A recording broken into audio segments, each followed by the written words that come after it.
Hiring the wrong moving company can result in a nightmare scenario, from hidden fees, damaged furniture, to your property being held hostage unless you pay more money. Before you plan your next move, watch today's video. On Back in the Bluegrass with me, your guide, Steve Farnau, we're going to be breaking down the biggest mistakes people make when hiring a moving company. All right, so let's get into it. But before we get started, I'm really excited today to help us with this breakdown of hiring a moving company. We have with us the owner and president of Two Dudes Moving, Andrew Carey. Thanks so much for joining us, man. I really appreciate it. It's great to have you. We've been trying to get this together for a while. Tell us a little bit about your journey with Two Dudes. How did you become one of the premier moving companies in Lexington over the last few years? Tell us a little bit about it. Yeah, we started in 2010. I was in graduate school at UK. 2010. And I was looking for a way to pay for tuition and rent. And during the summer, started posting for odd jobs. A lot of those jobs, because it was summertime, it's a busy moving season, translated into moving jobs. We phased out the odd jobs. I went finished up with grad school, and then continued with the moving company. And here we are 16 years later. You guys have become kind of a go-to, I know, for us at KW. It's one of our premier partners. Love working with you, have some great experiences. What makes Two Dudes different maybe than other moving companies? You know, everybody says they focus on customer service. We really put our money where our mouth is. That's awesome. We are in the community. As you know, I see you guys all the time. I see our clients at Starbucks, at Kroger Field, and we stake our reputation on our customer service. So we're what's called a white glove service. So from point A to point B, we do everything from packing up the house, organizing everything, decluttering, getting you ready for move day, up until the final piece is unloaded and placed in the room. A to Z moving with absolutely no worries. No worries at all, that's right. Perfect. So let's get into this. Today, we're gonna be looking at some of the big mistakes. And the first thing I think when people are starting to look at moving is they're gonna pick it just based on price. I'm gonna go with the lowest estimate that I have. That's true. What are the dangers of that? What can be some red flags, or what do you look for with regards to price and how it will not be the best? The biggest thing I like to point out to people, it's very important if you're not hauling just a very small load, if you're doing a full household move, is to get into an in-person estimate.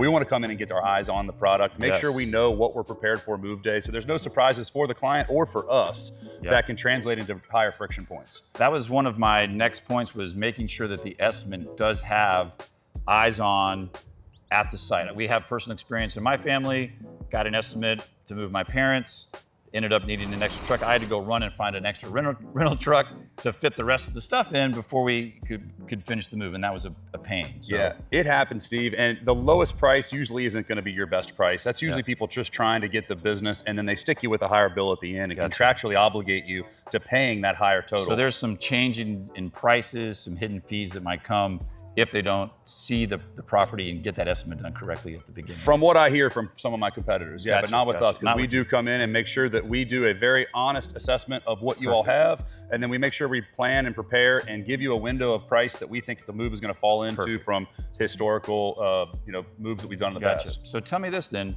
another issue that are something that I think clients should consider is licensing and insurance. Tell me a little bit about what's required, what does a moving company have to have?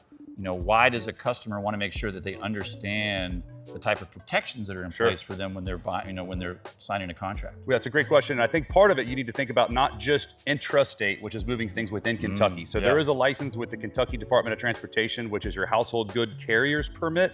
You can go onto their website. It'd be very easy to Google and find them.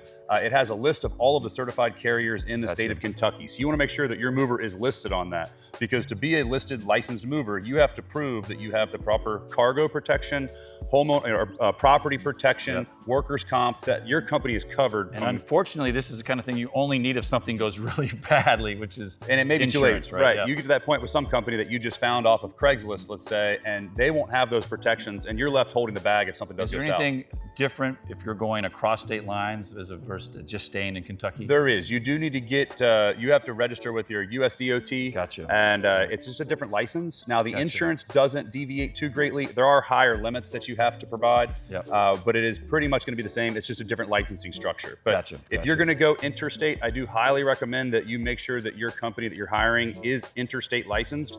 Otherwise, you could have a DOT officer pull them over and they could stop that truck and impound it with your possessions in it if they are not licensed. That sounds like a nightmare scenario. So we all love to read the fine print, right? Contracts are great. Everybody likes to spend hours, not really, right? So in a contract with a moving company, what are some things that a client should be looking for, taking some time to make sure that they understand what's in there?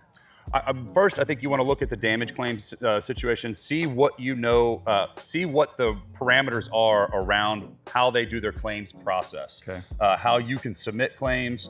And it's not only good for you, it's good for the company so that everyone's on the same page and you know what your claims period is, how long you have to be able to file a claim, and how that process goes. Gotcha. So tell me, binding versus non-binding, is that something that they should be aware of, or is that not a big deal? So binding versus non-binding is going to be more so with, those are going to be cross-country haulers. That's a little different distance model than we do. That's going to be your van lines where they're basing your move on the weight of the items to be moved, as opposed to where we do an hourly service. So we're more of a white glove, or they're more of a freight hauler. Freight hauler, right? Yep. Gotcha. So, and remember, just like with contracts for your purchase of your home, if it's not in writing, it doesn't really exist. So make sure it's in writing.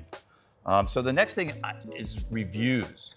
And I think everybody, we've gotten used to reading reviews online on Amazon and Google and using those as a guide to hire. And I know AI is using a lot of that written text to pull information if you're searching with an AI search engine.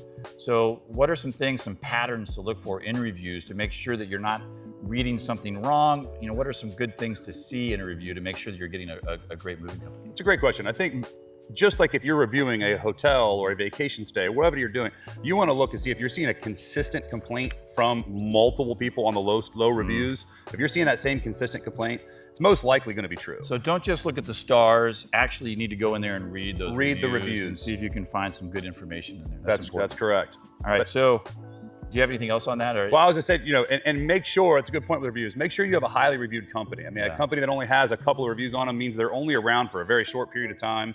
And, they've not been vetted by the market very well. And I would encourage you, if you've had a great experience, go on to their Google page and review it. Write a great review, whether it's, Two Dudes Moving, Steve Farnau Realty, whatever it might be.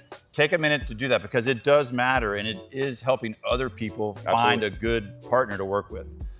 So tell me, you're hiring a moving company, you end up with a broker instead of a moving company. I've seen some information about people thought they were hiring a moving company, but they actually just were working with a broker. And then suddenly they thought they were hiring one company and they end up with a different one when they actually show up at the house.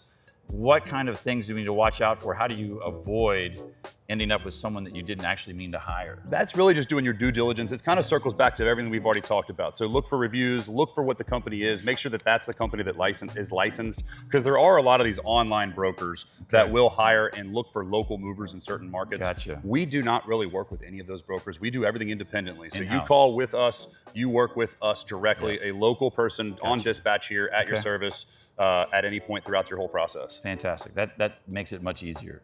So the last piece of this, I think, to make sure you're getting the right company, and I know for a lot of us, time crunch is an issue, right? Procrastinating, putting things off, maybe not understanding the process of, you've just gone under contract on a house. What's the timeline and the preferred, booking window for you guys?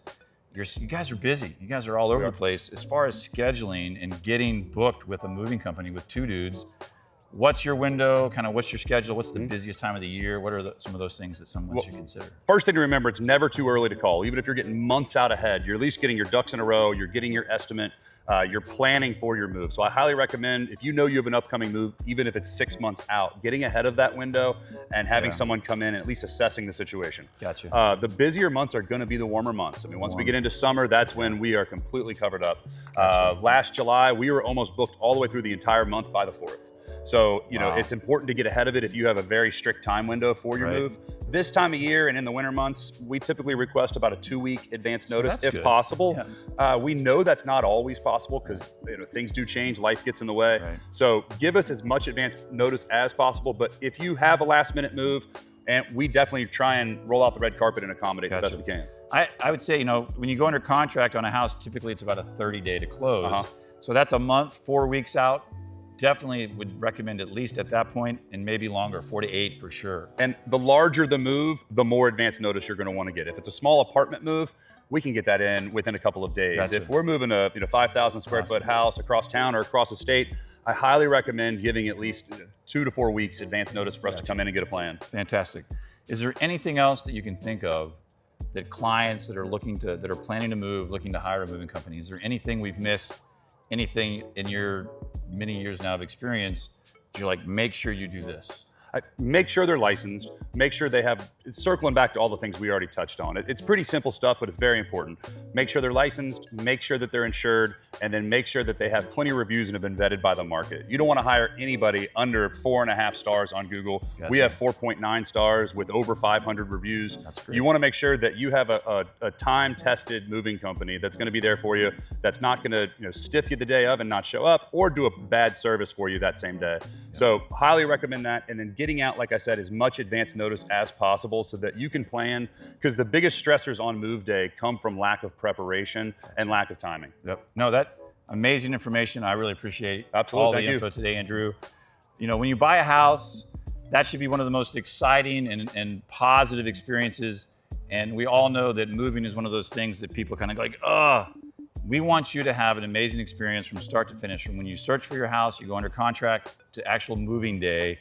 It should be an experience that is not a nightmare. And we want to make sure that we can help you with that.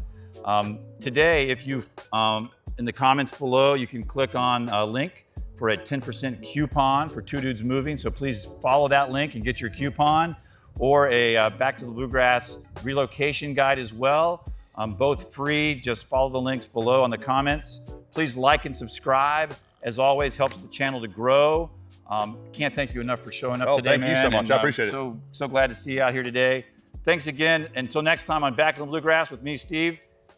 Thank you so much. Thank you.